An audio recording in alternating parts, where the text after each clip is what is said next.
Community health officers West বেঙ্গলের স্বাস্থ্য ভবন অভিযান। বেতন বৃদ্ধি, অস্থায়ীদের স্থায়ীকরণ, অবসরকালীন সুবিধা সহ কয়েক দফা দাবিতে স্বাস্থ্য ভবন অভিযানে সামিল AIACHO বা all India association of community health officers West Bengal. অত্যন্ত গ্রামে গিয়ে যে মানুষকে আমরা সেবা দিই, যে একদম প্রাইমারি ট্রিটমেন্ট থেকে শুরু করে বিভিন্ন জটিল যা যা রোগ রয়েছে সব কিছুর ট্রিটমেন্ট আমরা দিয়ে থাকি এবং পরিষেবা যা যা রয়েছে একদম বাচ্চা জন্ম হওয়া থেকে শুরু করে একদম মৃত্যু পর্যন্ত, মানে একদম বয়স্ক পর্যন্ত প্রত্যেকে আমরা সেবা দিয়ে থাকি। এখানে অস্থায়ীভাবে নিয়োগ হয়েছিলাম এবং তার সাথে সাথে আমাদের যে স্যালারি স্ট্রাকচার সেটা হচ্ছে 40,000 হওয়ার কথা, সেখানে আমরা 19,000 টাকা করে বেতন পাই।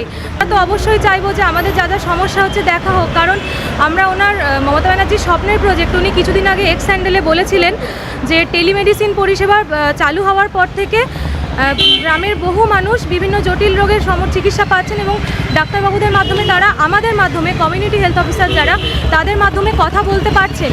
এত ওনার স্বপ্নের প্রজেক্টে কাজ করার পরেও উনি এক্স হ্যান্ডেলে একবারও আমাদের নাম মেনশন করেননি। তাদের আরও অভিযোগ, পরিষেবা দিতে গিয়ে করতে হচ্ছে অনেক বেশি কাজ, যার পারিশ্রমিক তারা পাচ্ছেন না। হাইক PLI, টাইমলি PLI যেটা 1 বছর থেকে বাকি, 1 বছর থেকে দেওয়া হয়নি। একটা স্টাফ প্রায় 60-70 হাজার টাকা গভর্নমেন্ট কাছ থেকে ডিউ, বছরখানিক থেকে ওরা কিছু পাচ্ছে না। রিটায়ারমেন্ট বেনিফিট, ওরা 3টা দাবি উনি মেনে নিয়েছিলেন, বলেছিলেন সামনে 2 মাস মধ্যে আমরা করে দিব।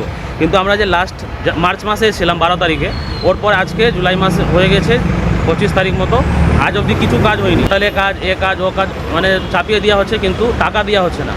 যে টাকা মানে দায়ের টাকা ওটাও দিচ্ছে না, 12 টাকাটা তো ছেড়িয়ে দিচ্ছে। আমরা পরবর্তী ক্ষেত্রে এখন থেকে আমরা তো পরিষেবা না করতে পারি না, পাবলিক পরিষেবা দিব, কিন্তু পোর্টাল কাজ বন্ধ করে দিব।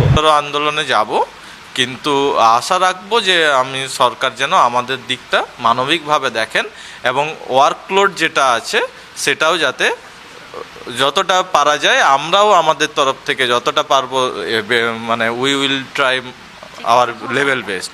রাজ্যে সরকারের স্বাস্থ্যক্ষেত্রে যে কয়েকটি যুগান্তকারী সিদ্ধান্ত এখনো পর্যন্ত নেওয়া হয়েছে তার মধ্যে অন্যতম টেলিমেডিসিন পরিষেবা। 2021 সালে সেই পরিষেবা শুরুর পর থেকে এখনো পর্যন্ত 6 কোটি মানুষ সেই পরিষেবা পেয়েছেন।